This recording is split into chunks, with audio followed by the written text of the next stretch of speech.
प्रविश नगर कीजिए सब काजा, हृदय राख कौशलपुर राजा। नमस्कार, एवन एस्ट्रो में आप सभी का स्वागत है। आपके साथ हूं मैं जयति मिश्रा।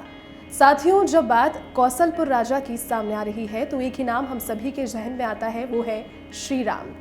श्री राम यानी कि मर्यादा पुरुषोत्तम राम, जिनकी जन्म जयंती रामनवमी इस बार आने वाली है और हमारा कार्यक्रम आज विशेष प्रस्तुति रामनवमी पर ही है। तो रामनवमी क्यों मनाई जाती है, क्या है राम नाम का महत्व?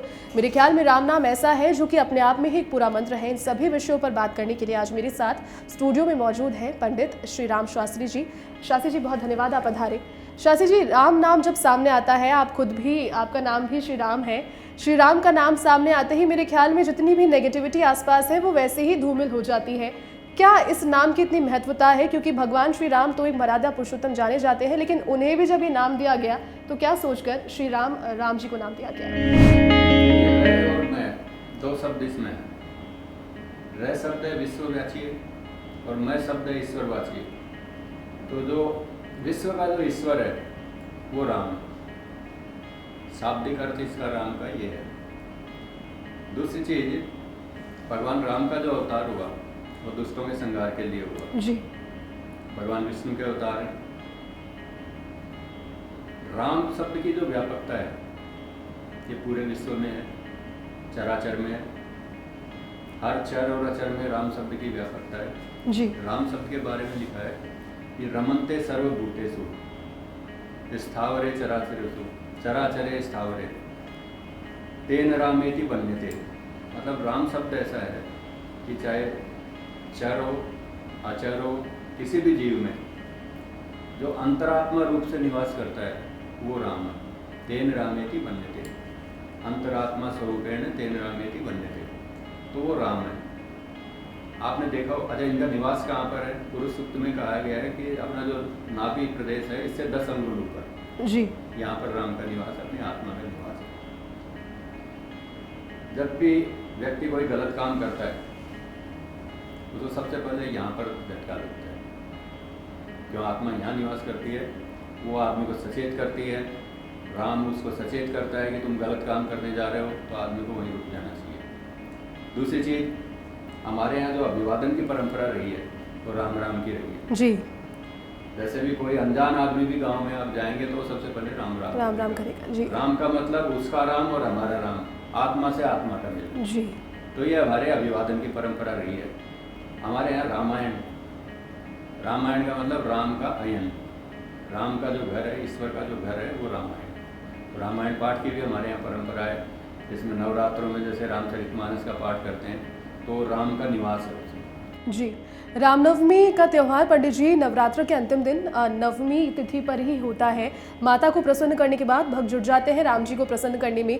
क्या ऐसे कोई शास्त्रों में मंत्र है श्री राम को खुश करने? क्योंकि राम जी बड़े भोले हैं, क्षत्रिय कुल में जन्म उनका हुआ, लेकिन जो प्रवृत्ति राम जी की रही वो हमेशा बड़ी काम, बहुत सहज और बहुत सरल रही। जिस तरीके से श्री कृष्ण ने जब अवतार लिया, विष्णु भगवान के अवतार थे श्री कृष्ण, तो बड़े चंचल से थे, लेकिन उनकी शक्ल पे भी, उनकी मूर्तियाँ जो है वो भी कही जाती है कि उनकी शक्ल पे चंचलता दिखती है, लेकिन जब वही मूर्ति श्री राम जी के नाम की हम देखते हैं तो काफ़ी सहज और सरल मूर्ति दिखाई देती है। किस तरीके से प्रसन्न किया जाता है मंत्रों से राम जी को? राम हमेशा मर्यादा में रहे जी, इसलिए उनको मर्यादा पुरुषोत्तम कहा जाता है। राम जी के बहुत से मंत्र हैं। जो वैष्णव संप्रदाय है, रामानंदी संप्रदाय है, इनका जो कंठहार मंत्र है राम रामाय नमः, छोटा सा मंत्र है, राम रामाय नमः। राम रामाय नमः। दीक्षा में भी यही मंत्र देते हैं, दीक्षा में ये लोग यही मंत्र देते हैं और बहुत चमत्कारी मंत्र है। इसके करने से सब प्रकार के कष्टों से, दुखों से मुक्ति मिल जाती है। दूसरी चीज़, मैं एक चीज़ का वर्णन करना चाहता हूँ राम रक्षा स्तोत्र के बाद। जी बिल्कुल। राम रक्षा स्तोत्र है, ये बहुत ही महत्वपूर्ण है। इसका पाठ करने से इसी में लिखा हुआ है कि आपदाम परतारम दातारम सर्वसंपदाम लोकाभिरामम श्री रामम भूयो भूयो नमः, जी, कि आपत्ति को हरने वाला और सब प्रकार की संपत्तियों को देने वाला है। दूसरी एक महत्वपूर्ण बात और है कि आजकल रेकी का बहुत ज़्यादा प्रचार प्रसार चल रहा है। रेकी से ऊर्जा का, शक्तिपात किया जाता है, उससे रोग दूर किए जाते हैं।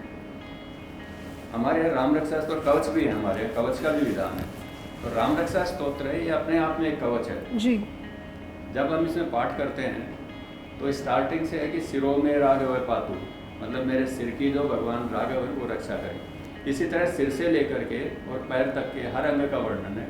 जब आप पाठ करते हैं, विनियोग करते हैं, उसके पश्चात जैसे जैसे वर्णन आए कि सिरों में राघव पातु, भालम दशरथात्मजय कौशल्य दृशो पातु, विश्वामित्र प्रिय श्रुति, उस अंग के आप हाथ लगाएं।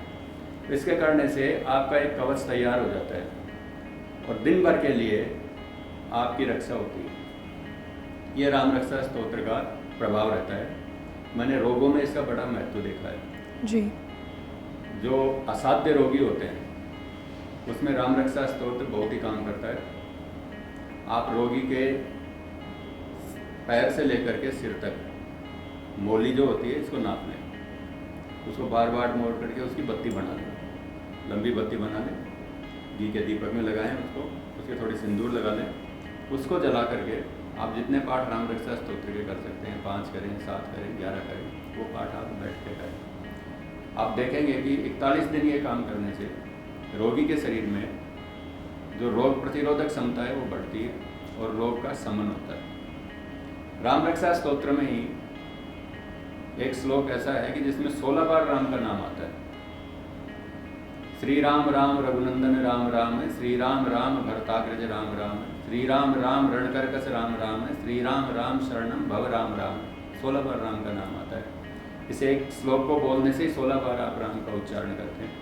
और इसके संदर्भ में एक और चीज़ बता दूं कि अंत में इसमें कहा गया कि राम रामेति रामेति रमे रामे मनोरमे सहस्रनाम तुल्यम श्री राम नाम वरानने। एक जो राम का नाम है वही विष्णु के 1000 नामों के बराबर। बिल्कुल, इसका ये प्रभाव है जी। पंडित जी, इसके अलावा रामनवमी के दिन क्या ऐसा कोई स्रोत है जिससे सामान्य व्यक्ति भी अपने जीवन में बदलाव कर सकता है? क्योंकि राम जी का जब नाम सामने आता है तो सिया का भी सामने आता है। राम सिया, सीता राम, लोगों के नाम भी राम से पहले सीता के लिए जाते हैं। नामकरण में भी काफ़ी ज़्यादा महत्व है। तो किस तरीके से व्यक्ति इसे साध सकता है रामनवमी के दिन? राम के नाम की सार्थकता है और सीता जी हैं जगत जननी, ये तो खुद शक्ति का अवतार है। बिल्कुल। आप तो जो राम जी का जो मंत्र है, जैसे मैंने बताया राम रामायण में, और भी बहुत से स्तोत्र हैं, जैसे राम रक्षा स्तोत्र हो गया, रामस्तवराज हो गया। धन प्राप्ति के लिए रामस्तवराज का प्रयोग करें, वो बहुत अच्छा रहता है। किसी भी रूप में राम का नाम लिया जाए।